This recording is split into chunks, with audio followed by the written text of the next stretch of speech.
नमस्कार दोस्तों। आज हम शिव पुराण का परिचय सुनेंगे। तो अभी तक तो हम इधर-उधर की बातें ही सुन रहे थे, लेकिन यहाँ अब पहला अध्याय शुरू हो रहा है और शिव पुराण का परिचय सुनेंगे। सूत जी कहते हैं, साधु महात्माओं, आपने बहुत अच्छी बात पूछी है। आपका यह प्रश्न तीनों लोगों का हित करने वाला है। मैं गुरुदेव व्यास का स्मरण करके आप लोगों के स्नेहवश इस विषय का वर्णन करूंगा। आप आदरपूर्वक सुने। सबसे उत्तम जो शिव पुराण है वह वेदांत का सर्वस्व है तथा वक्ता और श्रोता का समस्त पाप राशियों से उद्धार करने वाला है। इतना ही नहीं, वह परलोक में परमार्थ वस्तुओं को देने वाला है। कल की कल्मवराशिका क्या लिखा है? कल्मश राशि का कल की कल्मश राशि का विनाश करने वाला है। उसमें भगवान शिव के उत्तम यश का वर्णन है। ब्राह्मणों, धर्म, अर्थ, काम और मोक्ष, इन चारों पुरुषार्थों को देने वाला वह पुराण सदा ही अपने प्रभाव की दृष्टि से बुद्धि या विस्तार को प्राप्त हो रहा है। विप्रवरों, उस सर्वोत्तम शिव पुराण के अध्ययन मात्र से कलयुग के पापासक्त जीव श्रेष्ठतम गति को प्राप्त हो जाएंगे। कलयुग के महान उत्पात तभी तक जगत में निर्भय होकर विचरेंगे जब तक यहाँ शिव पुराण का उदय नहीं होगा। इसे वेद के तुल्य माना गया है। इस वेद कल्प पुराण का सबसे पहले भगवान शिव ने ही प्रणयन किया था। विद्येश्वर संहिता, रुद्र संहिता, विनायक संहिता, उपा संहिता, मातृ संहिता, एकादश रुद्र संहिता, कैलाश संहिता, सत्य रुद्र संहिता, कोटि रुद्र संहिता, सहस्त्र कोटि रुद्र संहिता, वायवीर्य संहिता तथा धर्म संहिता। इस प्रकार इस पुराण के 12 भेद या खंड हैं। ये 12 संहिताएं अत्यंत पुण्यमयी मानी गई हैं। ब्राह्मणों, अब मैं उनके श्लोकों की संख्या बता रहा हूँ। आप लोग वह सब आदरपूर्वक सुने। विश्वेश्वर संहिता में 10,000 श्लोक हैं। रुद्र संहिता, विनायक संहिता, उमा संहिता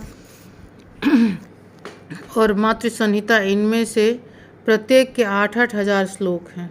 तो बहुत टाइम लगेगा पढ़ने में मुझे तो। ब्राह्मणों, एकादश रुद्र संहिता में 13,000, कैलाश संहिता में 6,000, सत्य रुद्र संहिता 3,000, कोटि रुद्र संहिता में 9,000, सहस्त्र कोटि रुद्र संहिता में 11,000, वायवीर्य संहिता में 4,000 तथा धर्म संहिता में 12,000 श्लोक हैं। इस प्रकार मूल शिव पुराण की श्लोक संख्या 1,00,000 है, परंतु व्यास जी ने उसे 24,000 श्लोकों में संक्षिप्त कर दिया है। पुराणों की क्रम संख्या के विचार से इस शिव पुराण का स्थान चौथा है। इसमें 7 संहिताएं हैं। पूर्व काल में भगवान शिव ने श्लोक संख्या की दृष्टि से 100 करोड़ श्लोकों का एक ही पुराण ग्रंथ ग्रथित किया था। सृष्टि के आदि में निर्मित हुआ वह पुराण साहित्य अत्यंत विस्तृत था। फिर द्वापर आदि युगों में द्वैपायन, व्यास आदि महर्षियों ने जब पुराण का 18 भागों में विभाजन कर दिया, उस समय संपूर्ण पुराणों का संक्षिप्त स्वरूप केवल 4,00,000 श्लोक का रह गया। उस समय उन्होंने शिव पुराण का 24,000 श्लोकों में प्रतिपादन किया। यही इसके श्लोकों की संख्या है। यह वेद तुल्य पुराण 7 संहिताओं में बटा हुआ है। इसी पहली संहिता का नाम विश्वेश्वर संहिता है। दूसरी रुद्र संहिता समझनी चाहिए। तीसरी नाम सत्य रुद्र संहिता। चौथी का नाम कोटि रुद्र संहिता। 5वीं का नाम उमा संहिता। 6ठी का नाम कैलाश संहिता और 7वीं का नाम वायवीर संहिता है। इस प्रकार ये 7 संहिताएं मानी गई हैं। इन 7 संहिताओं में एक दिव्य शिव पुराण वेद के तुल्य प्रामाणिक तथा सबसे उत्कृष्ट गति प्रदान करने वाला है। यह निर्मल शिव पुराण भगवान शिव के द्वारा ही प्रतिपादित है। इसे शैव शिरोमणि भगवान व्यास ने संक्षेप में संकलित किया है। यह समस्त जीव समुदाय के लिए उपकारक विधि त्रिविधि तापों का नाश करने वाला तथा तुलना रहित एवं सत्पुरुषों को कल्याण प्रदान करने वाला है। इसमें वेदांत विज्ञानमय प्रधान तथा निष्कपट धर्म का प्रतिपादन किया गया है। यह पुराण ईर्ष्या रहित